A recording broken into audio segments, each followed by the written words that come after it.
Welcome to the Jali podcast. I'm your host, Melyssa Barrett.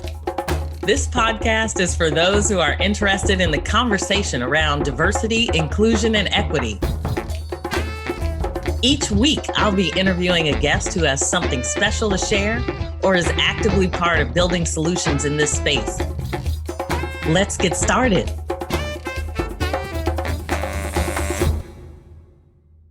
Dr. Scott Edington is the CEO and co-founder for Deep Labs. His career spans over 2 decades of creating next-generation technology capabilities in the payments, defense, and intelligence sectors. Prior to co-founding Deep Labs, Dr. Edington served as the global head of research and development for Visa Incorporated. Edington played a critical role in both the formation and execution of Visa's innovation and technology strategies and served as a member of Visa's Architectural Leadership Board. Prior to joining Visa, Edington was a technology executive at Booz Allen Hamilton, where he ran the firm's technology injection emerging technologies practice. In this capacity, he was responsible for all of Booz Allen's technology injection, R&D, strategic prototyping, and knowledge management and information sharing efforts. Edington also directed the firm's external technology relationships with academia, national labs, the vendor community, and various technology incubators. He holds a degree from the University of Virginia, Johns Hopkins University, and industry certifications in the areas of security, strategy, and network computing. Please join me in welcoming Dr. Scott Edington. Dr. Edington, thank you so much for joining me for this wonderful conversation. I am ecstatic to talk to you about all of the things that you have accomplished with respect to now you being the CEO and co-founder of Deep Labs. And maybe we could just start there and you can talk about, what is Deep Labs? Sure. Well, number one, thanks for taking the time to spend with me this afternoon. I really appreciate the opportunity. So Deep Labs, in a sort of 30-second overview, million-foot view, it's a company that's pretty much focused entirely on context-aware artificial intelligence capabilities. And so what that means for the non-geek out there effectively is, think of a world where computer systems would really fully appreciate what persona you might be exhibiting at any given moment in time. So the easy example I always use is Scott Edington sitting in Oakland, California, pre-pandemic is a little different than Scott Edington having sheltered in place for 2.5 to 3 months in Oakland, California. Yes, from an identity perspective, it's still Scott, but obviously the context and everything around all of us has shifted. And because of that, having systems that are intelligent enough to understand that, it's still Scott, but the personas that Scott will now exhibit will be dramatically different or would have shifted based on context, based on surroundings, based on, everything that's happening in 2020. Yeah, that's interesting that you call them personas because as in the world of diversity and inclusion, and of course, I've worked in the area of identity, it's all about your identity. And it's almost like we have multiple identities all over the place, whether you're at work or at home or, what your shopping looks like or any of that kind of stuff. So those personas, I'm assuming, can really engage a person in different ways depending on what they're trying to do. No, I think you nailed it, Melyssa. Obviously, given your background, you fully appreciate all the interesting things that have happened in the industry in the last 10, 20, now 30 years of our respective careers. And the reality is that, circa 2005, 2010, simply using sort of static attributes like mom's maiden name or social security number, that was fine, frankly. And that's how most of the systems sort of keyed off of understanding, is it really Scott or is it not, right? But as we all know, unfortunately, due to some well-known data breaches and other things that have occurred now in the world, those static signals are frankly very much antiquated or, in my vernacular, decayed. And they've decayed because everyone has access to them now. I mean, you can Google where I went to high school, you can Google where I was born, it's freely available and most times pretty accurate. And if the things you can't Google, you can certainly find on the dark web for next to nothing. And so because of that, as we both know as practitioners, there were a number of point solution providers that came up specifically focused around things like address verification or device signals and device intelligence, which again, were absolutely fantastic as a sort of a way to sort of patch the holes. But unfortunately, like anything else, the advanced persistent threats that exist out there, whether it be from nation state actors, whether it be from folks who are just individuals trying to do nefarious things, these signals have also decayed. And so what we've been really been focused on is figuring out a mechanism and capabilities now we have to effectively create a full context-rich understanding of about an actor. And an actor for us, by the way, could be an organization, it could be a consumer, it could be a human being, it could be a bot. But the idea is effectively we want to be able to understand at multi-layers which signals should be used to identify what context that actor happens to be in, and then understand exactly what persona we'd expect that actor to exhibit at this moment in time versus what the reality is, and then effectively figure out a mechanism to see whether or not is that really who we expect Scott Edington's persona to be right now versus, we've actually seen this persona before, and last time we saw it was associated with a bad act. I know they presented all the correct credentials, but decline. Or, it's a little different than we might expect from Scott at this moment, but he's in Washington, D.C. today as opposed to Oakland, California. Therefore, let's not introduce friction to this consumer experience. Let's go ahead and approve that transaction. And so it does work both ways, either from a propensity standpoint or an authorization standpoint, all the way to the opposite spectrum, which is advanced risk capabilities. Yeah, we have truly geeked out right now. I know I have my mom sitting here going, what are they talking about? No. But so tell me a little bit about how you got here, because, the stuff that you're talking about when you start talking about artificial intelligence and all of the things that occur in the background to try and detect bad actors, there's a lot of folks, and I know even from a representation standpoint, there are not a lot of people of color in the industry that you're in. So how did you start out and how did you actually get to where you are today? Yeah, I mean, not to sound too cheesy about it, but I think it really starts at home. And so I was blessed to have, and still do, two parents who are educators. And prior to that, their parents, both sets literally were also teachers. And so education was always very, very important for us in the household. Now, if you ask my parents about that and whether or not I valued that as a grade school kid or a high school kid, I get a different response. But it was always certainly very important in our household. And my older brother, Charles, electrical engineer, also went to the University of Virginia undergrad and ultimately ended up going to Booz Allen and working in the intelligence community, was also very much focused on sort of signals and noise. So I've always sort of played in that realm, or at least certainly been interested in sort of signals and what does that really mean, even in layman's terms or non-geek terms. And sort of that understanding of how signals can be harnessed was always sort of important to me and interesting to me. And so even as I went, as an undergrad at the University of Virginia, my focus was always trying to understand why people do what they do, and when they do it. And so if you were to look at sort of my undergrad, curriculum, for lack of a better term, it's a combination of economics, computer science, philosophy, government, and even religious studies. And the idea was, what are the attitudinal, what are the psychographic, what are the sort of economic things or incentives that get people to do or influence what people do and why. And so, as I was leaving undergrad, down at the University of Virginia down in Charlottesville, most of the firms that were there were hiring for either New York or Washington, D.C. And most of the offers I received were actually for Washington, D.C. And as you might imagine, being around the Beltway, a lot of those folks were really focused on sort of the public sector work. And specifically, my focus was in defense and the intel community. And so as you might imagine, signals and noise are very, very important. And, not to totally date myself, but when I was coming out of school, that was, circa late 90s, early 2000s. And there were obviously some things happening around the world that were, that necessitated having folks who really understood, how to parse signals, how to use that for, to create a competitive advantage, whether it be on the commercial side or for our war fighters and the intel community as well. Interesting. Wow. So you just jumped right into defense. And then you ended up at Booz Allen from there, or? No, so yeah. So that was part of what Booz Allen did. Exactly right. So, our focus there at the time was around primarily the defense and intel community. And so, frankly, I don't want to say I lucked into it, but I kind of lucked into the role that I had, which was, it wasn't dedicated to a single customer or single client.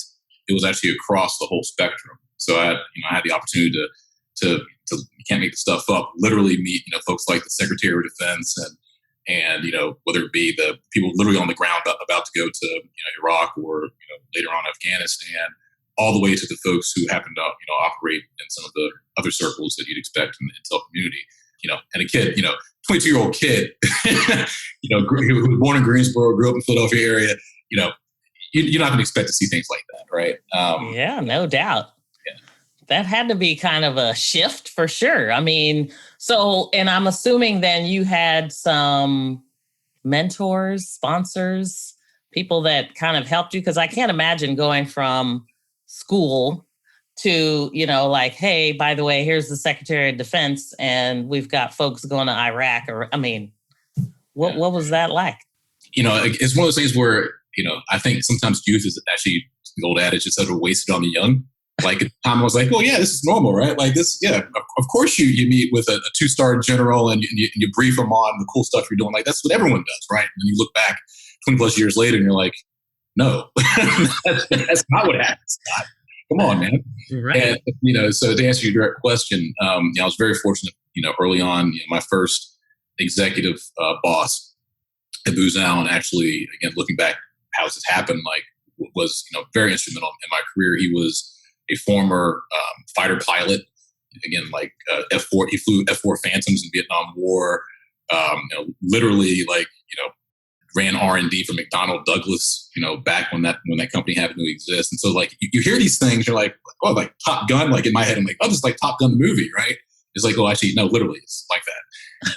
And, talking about landing aircraft on aircraft carriers out in the Indian Ocean, just crazy stuff like that. And I share that story only to say is that, that particular gentleman took, looking back, a fair amount of time with me, and probably was far more patient than he probably should have been with me. And I think that's important because, number one, it taught me how to be a true professional. But I think number two, also the notion of learning to pay it forward. All right. I vividly remember a conversation, and again, I'm going to tell myself a little bit, vividly remember a conversation I had when I was, I think, 22 or 23. I think that was about a year and a half in my career at Booz. And apparently, I thought I was doing a great job. Well, he let me know a little different in the sense that, he sat me down and I remember it was yesterday. He sat me down and he said, Scott, I have this problem. And I'm hoping you can help me out with it. And I was like, yeah, of course, because, I know everything, right? Of course I can help you out. And he says, I have this, this really bright kid that, I think has a lot of potential, but he's just not getting it. And I was like, well, I'm happy to mentor him. I'm happy to, he's like, Scott, come on, man. It's you.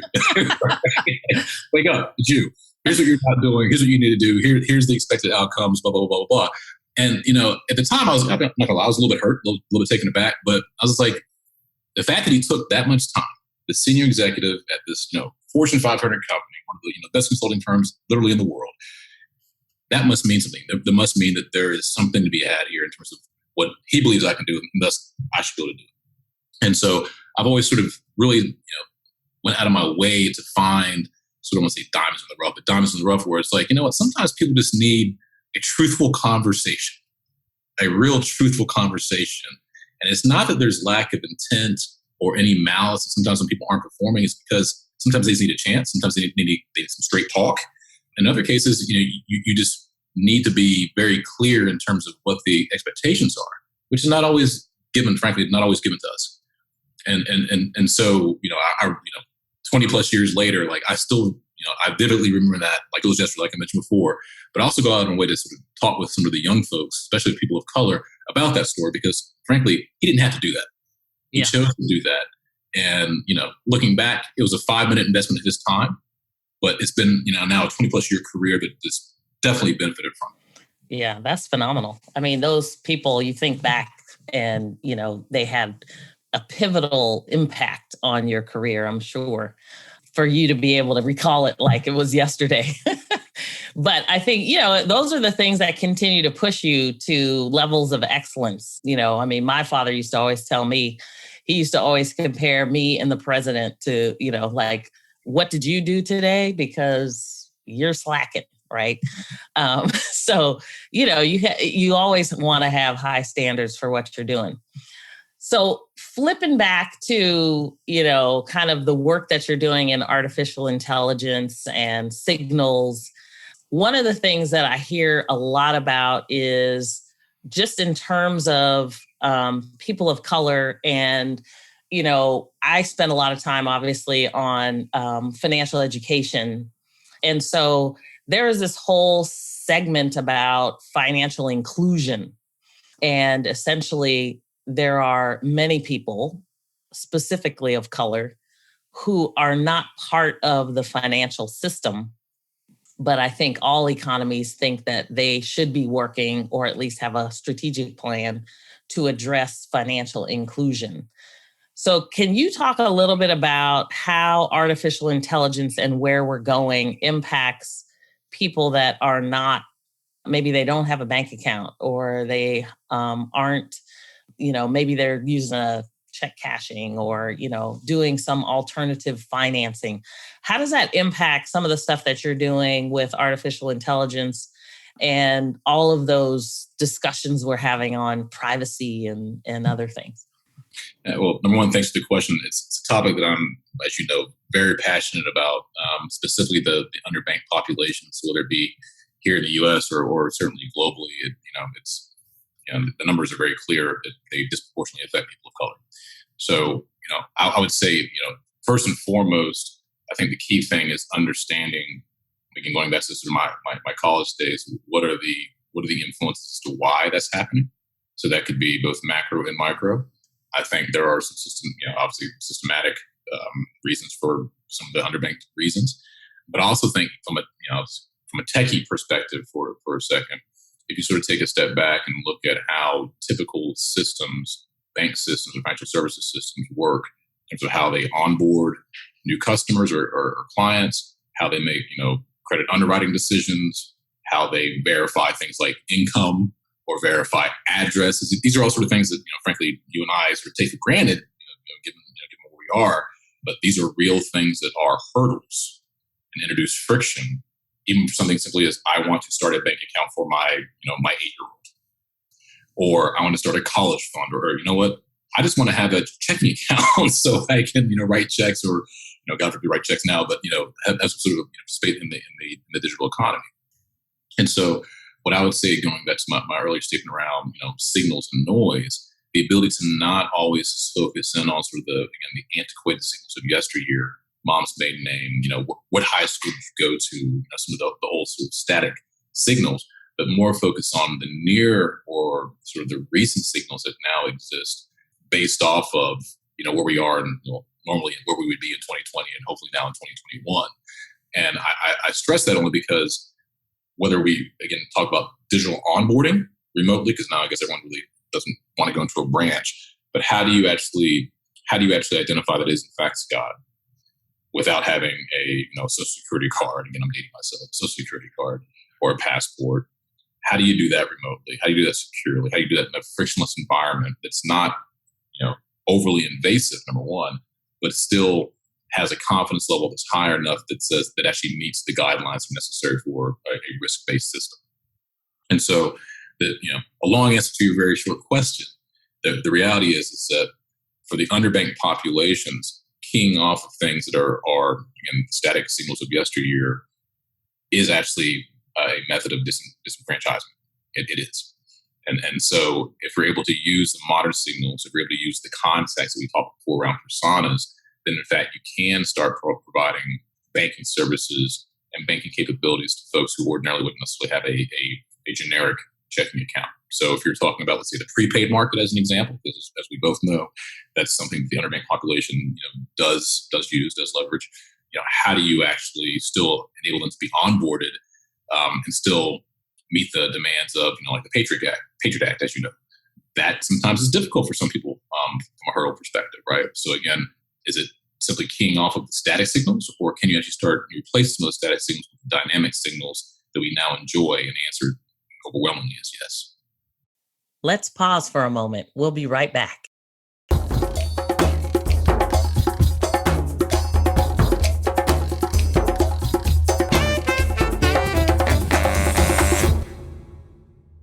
Well, and it's interesting because it seems like the more signals we get, the more models are built that provide, things like credit scoring and fraud scoring capabilities.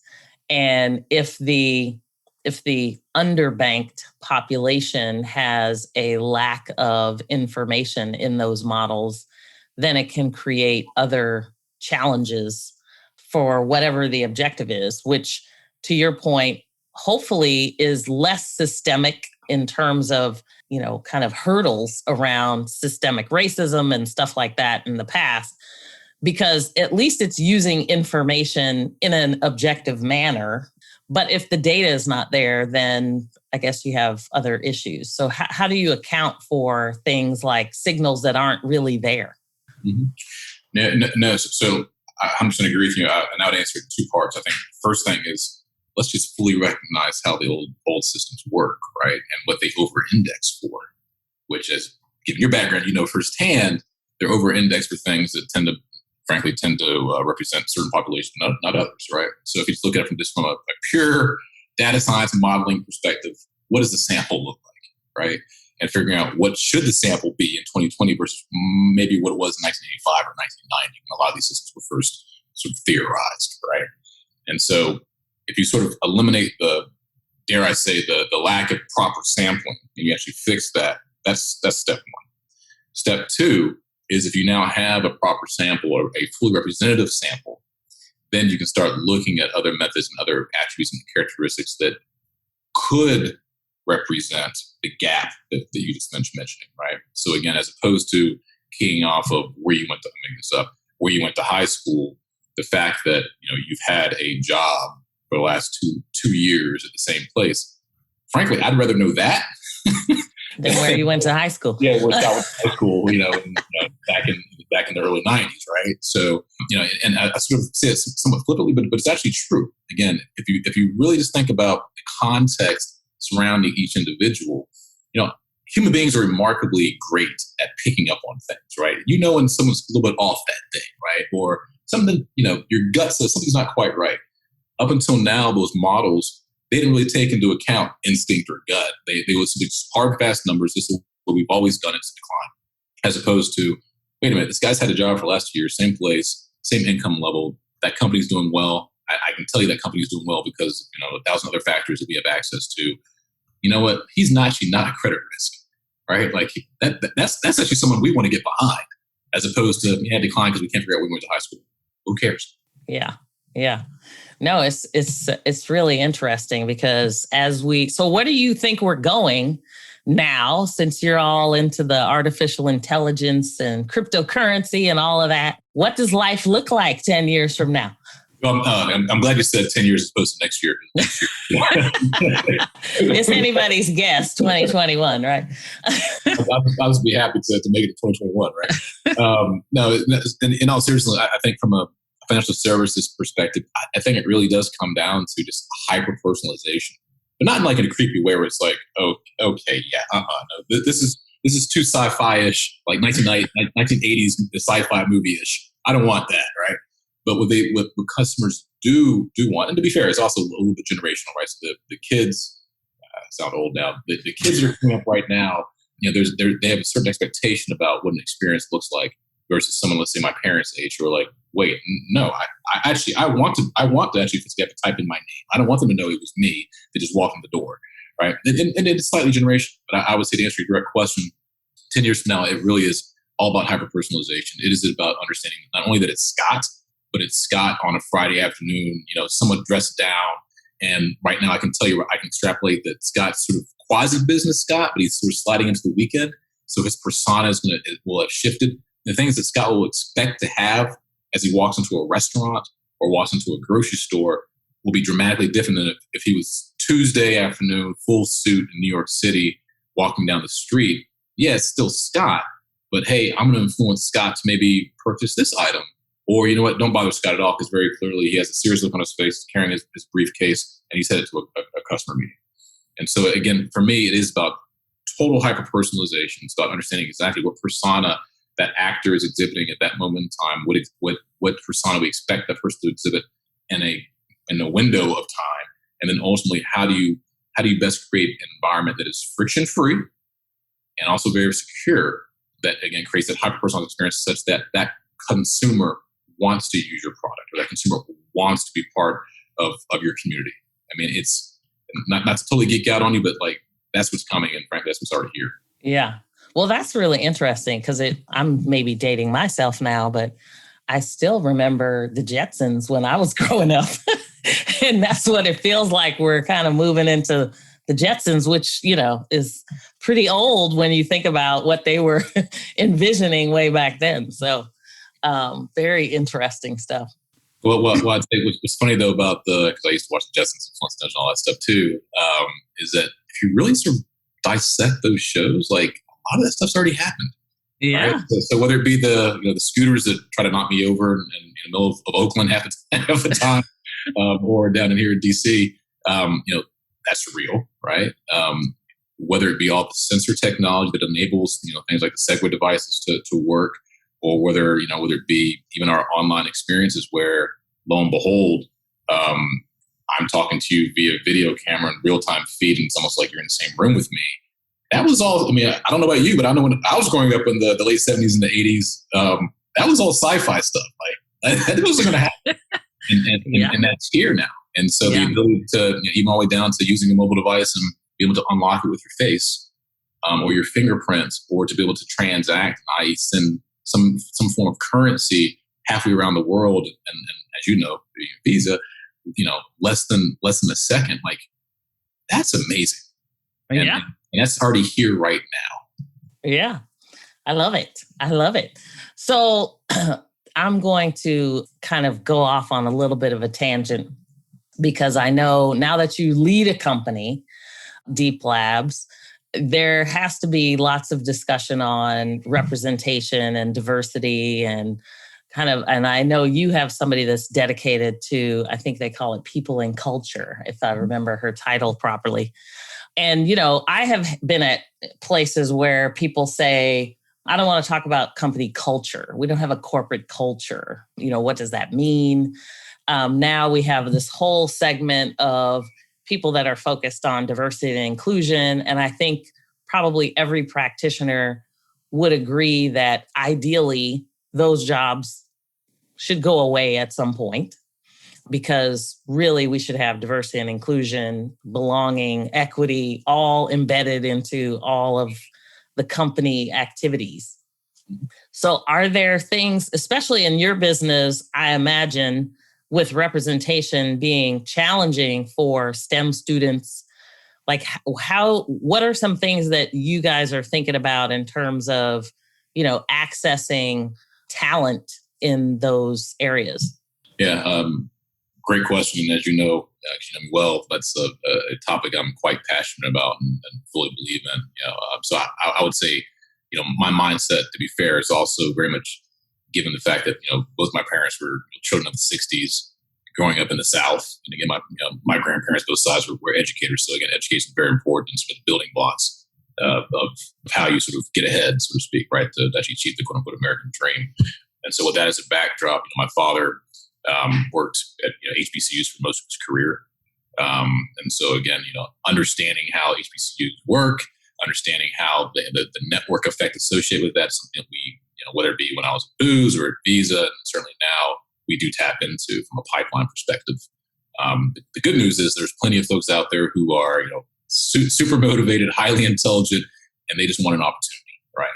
The difficult part is figuring out how to map those folks who have all those attributes that you want into roles that, and frankly also locations where there are communities of people of color, right? And so for us at Deep Labs, the cool thing, I was going to plug my company for a second, sorry I have to do it, is that we have locations, whether it be in the Bay Area or in places like New York and Washington, D.C., which, as you know, have large communities of people of color. And so we are actively seeking folks who want to join a company that is very much forward-looking, forward-thinking, but also very much mindful of very clear core values around things like accountability, which is important, but collaboration and integrity, and having a high degree of teamwork. And I stress that because at the end of the day, from a pipeline perspective, especially within the STEM perspective, most folks who come up with those programs, they've had to abide by those core values just to make it, right? You have to be accountable not only to yourself, but to other classmates. You have to have integrity of your work. That's, obviously you're not going to get your diploma if you're not being honest. You have to be able to show teamwork and collaboration, because oftentimes you're dealing with group projects and everything else, right? And so for us, again, really having a dedicated function within our company focused on diversity and inclusion and people and culture is, we believe, as a fundamental enabler to the success of our business. And I would say, having spoken with other people of color that either have co-founded or founded other companies or senior executives at Fortune 100 companies, that is something that I believe is sort of universally shared at this point. I will say that, unfortunately for us, due much like everyone else in the pandemic, it has hurt a little bit our ability to recruit, if for no other reason, just getting in front of people. But I would say that for those who are listening that are actually seeking positions, there are people like me who are actually looking for people like you. Yeah, that's awesome. And I think, because even during the pandemic, I think people thought that, there's no jobs out there. And I kept trying to send them out because, every other day somebody would say they're hiring, even through the pandemic. So I think it's interesting to see how growth occurs, because clearly there's some contraction going on, but then in other areas there is still lots of growth happening, and I know we've seen lots of, digitization growth over the last, several months. So it'll be interesting to see how things develop. And I'm looking forward to seeing you in 10 years, flying a self-driving car somewhere or maybe back in defense somewhere. Who knows? Who knows? Well, thank you so much for being with me today. And it's always a pleasure catching up with you, Dr. Edington.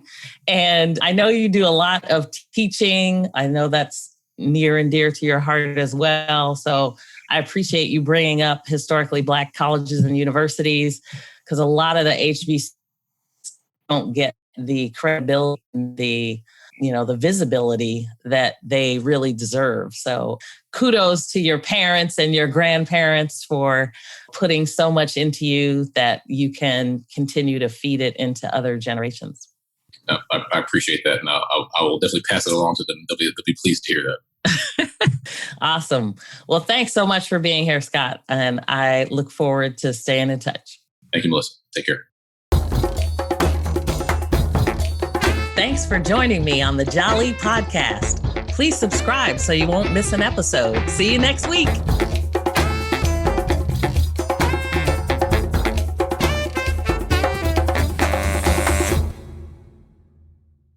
This podcast is a part of the C-Suite Radio Network. For more top business podcasts, visit c-suiteradio.com.